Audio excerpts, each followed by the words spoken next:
for over the last decade, I've been reporting about tech, and many entrepreneurs that I've met have tried working in their startups with big corporations, and usually they come out of the experience feeling it was not a positive one. Now, as a president of Samsung's Global Innovation Center, how do you plan to give them a better experience? Well, I think that small startups working with large companies have always presented interesting benefits, but as you say, interesting challenges. And the group that I run is focused exclusively on working with software startups. So we see our role as helping to be a bridge, representing startups in the big company and representing Samsung to the startup community. And so we'll get into it, but that often entails really helping navigate and identify the right people and the right groups to speak with, helping set the agenda for interactions, helping mentor and guide in the types of meetings and the frequency of meetings, and then ultimately just trying to close, whether it's an investment or an acquisition, a decision as efficiently and as quickly as possible to get an answer to the startups as soon as it's possible. Now, Samsung Global Innovation Center just opened its offices in Tel Aviv, the first offices out of New York City and Seoul. But you've been working with Israeli companies for a long time, and if I remember correctly, the first acquisition made by the Global Innovation Center was of Israeli company called Boxy. Would you like to tell us a bit about Boxy and what happened to it and other Israeli companies you're involved with? So the group that I run, we focus on building, growing, and then scaling startups. So what we like to say is if you have an idea, we can help make it into a product. If you have a product, we can help make it into a business.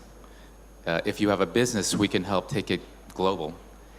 And we do this by investing and partnering and also acquiring. And in the case of Boxy, it was the first of 11 acquisitions that my group has done on behalf of Samsung's, what we call the finished goods businesses. We have 3 divisions, a components division, a mobile division, and a consumer electronics division. And we acquired Boxy on behalf of our television business, which sits in our consumer electronics business. And the interesting story there is that the founder and CEO of Boxy, Avner Ronen, was actually a very good personal friend that I'd known for years, even before I joined Samsung. And it turned out to be the first recent startup for the television group acquisition that was acquired.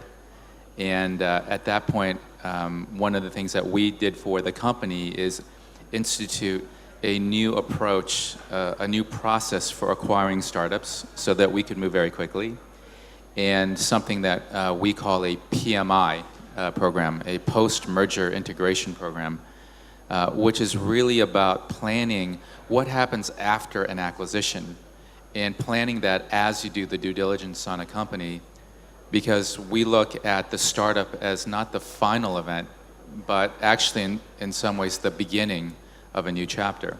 And so how do you ensure that the startup and its people can be successful in the new company, the larger company that's acquiring it? And how can we ensure that the acquiring company, in this case our television business, could reap all the benefits possible? So Boxy was incredibly important for us to learn about how to find that right balance between allowing a startup to continue to do what it does very well and to have a certain amount of autonomy and independence, yet still be close enough to very much influence what goes on. And I'm happy to say that even today, there are key members of the former Boxy executive team that are very influential members of the television software and services team. After the acquisition of Boxy, we supported them in making 3 acquisitions themselves to supplement their talent. And since Boxy, we've done, as I said, 10 more. Cool. And Boxy was one of the startups among a throng of other startups that are trying to renovate and reinvent the television.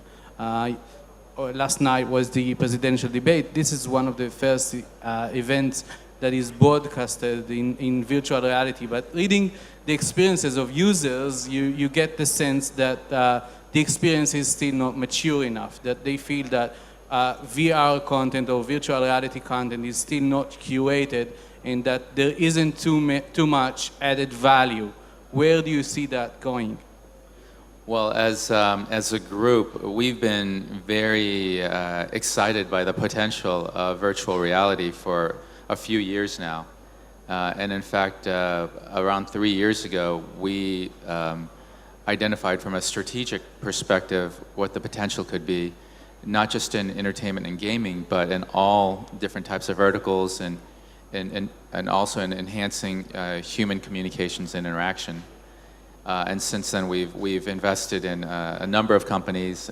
We are obviously very important partners with Oculus and Facebook on this. But I think what you're referring to is very much the early stages of a new medium being developed. And there's going to be a lot of experimentation and a lot of learnings. And I think we're still trying to figure out what is the best way to tell a story. What's the best way to program an experience in VR? How do you curate that kind of experience, right? And so in the same way that when television first came, essentially it was 4 radio actors that stood around a mic and then they just televised it because they were bringing in best practices from the medium before.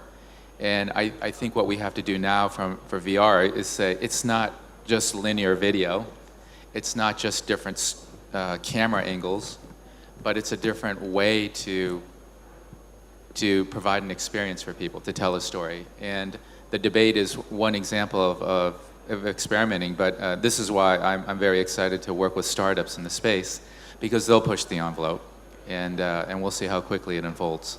Interesting. Besides virtual reality, what other areas are you looking into in terms of investment and acquisitions of startups?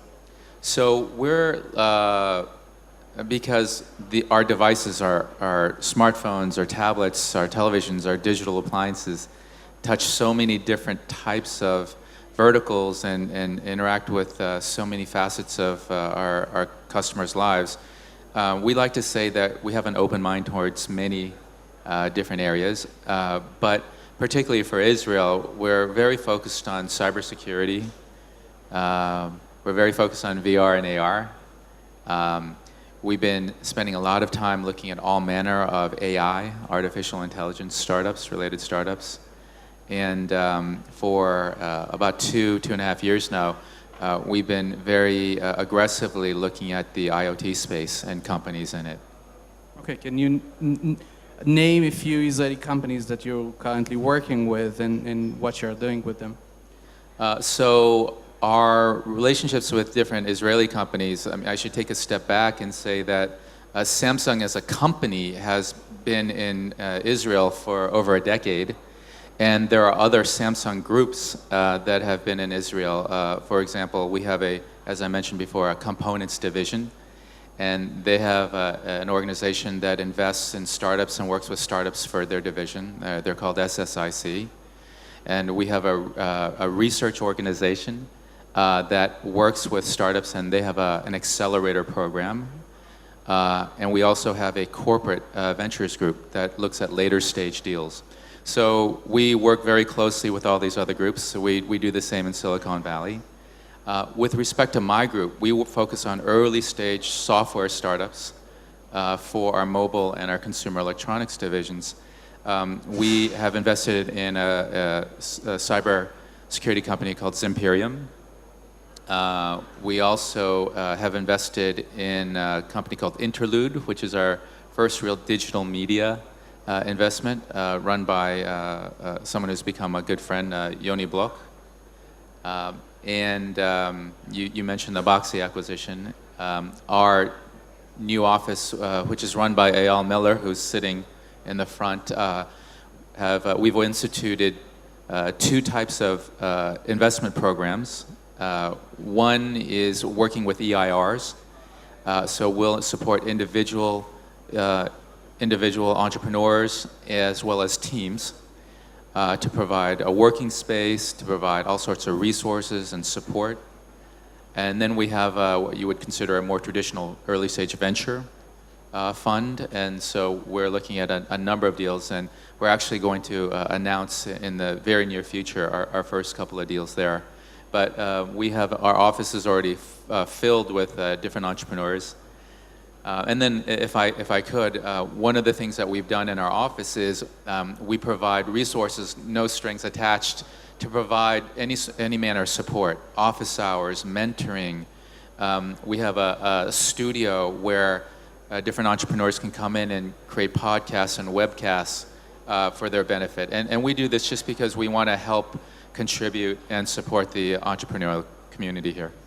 Okay, one final question about your personal mobile device. I saw on your Facebook page that you're planning to get the new Samsung Galaxy Note 7. So what device do you have currently? Well, the device I have now is the Galaxy S7, which is fantastic. I think, particularly in the US, people might have heard of some issues we've had with our Note 7. I'm not a mobile executive, and so I'm not the best person to comment on it. But what I would say to you, if you're considering a Note 7, is that we're very focused on creating the best experiences possible for our customers, and safety is a top priority. So we've instituted a replacement program for those Note 7s that were just recently launched, and that program's in effect now. Great. Thank you so much, David. It's a pleasure having you here. Thanks, Or.